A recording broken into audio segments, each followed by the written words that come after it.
से आएगा? सब कुल मिलाकर किसानों के ऊपर जाके लोड पड़ता है। लेकिन नेता जब चलता है तो वो पैदल नहीं चलता है, सबके अपने अपने एरोप्लेन हैं। आप ये सोचिए, दिन भर मैं घूम रहा हूँ तो पैसा कहाँ से आएगा बताइए? तो मेरे पास तो पैसा नहीं होना चाहिए, लेकिन पैसा उनके पास अथाह होता, चलने फिरने का नहीं, अनलिमिटेड पैसा होता, अनलिमिटेड। और आपको उसी चीज से नफरत है। जनता कहती नहीं मुझे नेता नहीं बनना है, सब बनना लेकिन नेता नहीं बनना है। क्यों भैया? राजनीति बड़ी दलदल की चीज है। मैं बोलूंगा दादाजी भैया जी अपने बेटा मुझे एक दे दो, मैं उसको नेता बनाऊंगा, आप नहीं देंगे। मैं बोला दादाजी भैया जी अपना बेटा दे दो, मैं इंजीनियर बनाऊंगा, डॉक्टर बनाऊंगा, आईएएस बनाऊंगा, पीसी बनाऊंगा, अभी तुरंत बोरिया की तरह उसका बांध देंगे। बांधे कि नहीं बांधेंगे? तो आप क्या बनाने के लिए जा रहे हैं? आप नौकर बनाने के लिए जा रहे हैं, आप शासक नहीं बनाने जा रहे हैं। और जिस दिन शासक बनाने का आपने सोच लिया उस दिन सारी समस्या का समाधान हो जाएगा, A to Z में बता रहा हूं। और वो करने वाला व्यक्ति एक नहीं, एक सिस्टम होना चाहिए जो सम्राट अशोक की तरह दिलों पे राज करे। तो मेरा ये कहने का मतलब है कि बिहार में ही नहीं पूरे देश में अगर एक गरीब लड़का कोई नेता बनना चाहे, प्रधानमंत्री बनने का सपना अगर पाल ले, तो मैं गारंटी देता हूं कभी प्रधानमंत्री नहीं बनेगा। गरीब आपका बेटा, क्योंकि मैं अगर गाड़ी से नहीं आऊंगा, पैदल आऊंगा, ठीक है, और फटा पुराना कपड़ा पहन के आऊंगा, आपके बीच में जाऊंगा, कहेंगे अरे तू नेता बनोगे, ऐसे नेता होते हैं, है? आप सपोर्ट नहीं करेंगे। जनता ही इस लोकतंत्र का मालिक है। आप जो नेता है, नेता की छवि आप भगवान से तुलना करते हैं कि वो जमीन पे कभी नहीं उतरता है, बस हमें वोट दे करके साइड में हो जाता है, जाना है, प्रश्न नहीं पूछना है। ये आपकी सोच है। अगर इस सोच को आप नहीं परिवर्तित करोगे तो कभी गरीब आपका बेटा जो है नेता नहीं बन सकता, इस बात की गारंटी है हमारी। तो साथियों, मैंने जो पार्टी का गठन किया है उसका एक जो बुद्धिजीवी वर्ग यहाँ पे बैठा हुआ है वो उसका संविधान पढ़े। संविधान का मतलब होता है कि उसका नीति, नियम और कानून। आप एक बार पार्टी में जुड़ जाओगे तो सबसे पहली शर्त क्या है जानते हैं? सबसे पहली शर्त यह है कि पार्टी एक परिवार है। और आप मुझे फर्स्ट टाइम देख रहे हैं, ठीक है ना? मैं बहुत ही लड़ाकू हूँ, यूपी में बहुत फेमस हूँ। यूपी में कोई नेता डायरेक्ट मेरे से फोन पे बात नहीं करता है, समझ रहे हैं ना? क्यों नहीं करता है उसको आप थोड़ा सा स्टडी करिए। मैं अपनी तारीफ नहीं करूंगा नरेंद्र मोदी की तरह कि आज 15 अगस्त है तो मैं दिन भर बैठ करके ये बताऊं कि मैं फला हूं फला हूं फला हूं। जो व्यक्ति महान होता है वो कभी अपने बारे में नहीं बोलता है। तो मैं बोलूंगा नहीं, ये चर्चा आपको करना है। तो जो संविधान है उसकी जब आप स्टडी करेंगे तो आप पाएंगे कि आप एक परिवार के सदस्य हैं, परिवार के सदस्य हैं। और परिवार के सदस्य का मतलब पूरी भागीदारी आपको मिली हुई है। आप जो काम करोगे आपका बेटा बेटी उसकी क्रेडिट ले जाएंगे।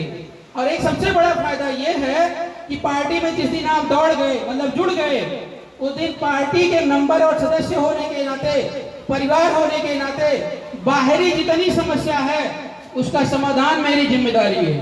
बाहरी समस्या का समाधान का मतलब आप जान रहे हैं कि जैसे आकस्मिक कहीं एक्सीडेंट हो गया, कुछ भी हो गया, अब लाख 2 लाख की फंडिंग की जरूरत है। अब आप पार्टी के सदस्य हैं, आपकी ग्रेविटी है भाई, तो पार्टी वाले फंड करेंगे, सबसे पहला प्रॉफिट है। दूसरी बात क्या है? पुलिस वाला बेवजह आपको परेशान करता हो, डेली जो है आपके दरवाजे पे दस्तक देता हो, बिना किसी रूल रेगुलेशन को आपको अरेस्ट करता हो, थाने में बिठा के रखता हो, तो आरपी मौर्य का नंबर 24 घंटे यहाँ रहता, नंबर ले लेना रंजीत भाई के पास, ठीक है ना? तो आप एक फोन करोगे तो ना कि बिहार, ऑल ओवर इंडिया हम जो है ऑन द फोन काफी हद तक समस्याओं का समाधान कर देते हैं। दूसरी बात कि अगर कहीं जमीनी लेवल पे हमें जाना पड़े, कोर्ट कचहरी के माध्यम से लड़ना पड़े, तो हमारे देश समाज के लोगों को कानून का ज्ञान नहीं होता है। और हमारे किताबों में कानून पढ़ाया भी नहीं जाता है। हमारी किताबों में क्या पढ़ाया जाता है? कहानियां। अब वो कहानियों से थाने का, कोर्ट कचहरी का जो आईपीसी है वो हल नहीं होगा ना, नहीं होगा। तो नहीं होगा तो हमारे यहाँ का जो बच्चा होता है बीएससी एमएससी तक कर लेता है, बीटेक एमटेक कर लेता है, लेकिन अभी 151 की धारा उसको नहीं पता होती है। सबसे बुरी बात है ये, सबसे जो है निंदनीय बात है। तो 151 की जब धारा नहीं पता होती है तो अपनी सुरक्षा कैसे करोगे? थोड़ी देर के लिए मान लिया आपको नहीं पता है तो हमें तो फोन करो, हमारे पास लॉयर टीम है, हम लोग पढ़े लिखे हैं, दिन भर वही काम कर रहे हैं, प्रैक्टिस कर रहे हैं। तो जब प्रैक्टिस कर रहे हैं तो 1 मिनट फोन पे थाने पे लगाया, अरे दरोगा साहब क्या बात है मैटर भाई, 151 में काहे नहीं चालान किया, 2 दिन से बिठा के रखे हो। तो जब कानून का ज्ञाता उनके सामने फोन करता है तो दरोगा जी की सट्टी बट्टी बंद हो जाती है, अपने आप सर कर रहा हूँ सर, मतलब कई केसेज हैं हमने जो हल किए हैं। ठीक है, दूसरी बात यह है कि इस लोकतंत्र का राजा जो होता है वो जनता होती है, ये बात स्पष्ट है। अब रंजीत भाई के साथ आप खड़े हो गए और हजारों की संख्या में, लाखों की संख्या में आप खड़े हो जाइए, अभी नीतीश कुमार कुर्सी छोड़ देंगे, छोड़ेंगे नहीं छोड़ेंगे बताइए आप मुझे? तो मैं अकेला कुछ नहीं हूं, अगर हमारे साथ आप खड़े हैं तो मैं सब कुछ हूं। दिल्ली से मैंने बात किया थानेदार से, हमने कहा थानेदार इस तरीके से काम है करवाइए, और थानेदार अपने एटीट्यूड में आगे बोला नहीं करूंगा, जो करना है कर लीजिए।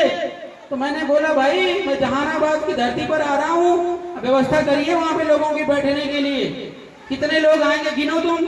अब मैं जहानाबाद के उस पुलिस स्टेशन में चला गया, पता लगा वहां लाखों की संख्या में भीड़ आ गई, तो पुलिस वाला क्या करेगा, कहेगा आरपी मौर्य जी भैया मैं आपके चरणों में, और मुझे माफ करना, दोबारा गलती नहीं करूंगा।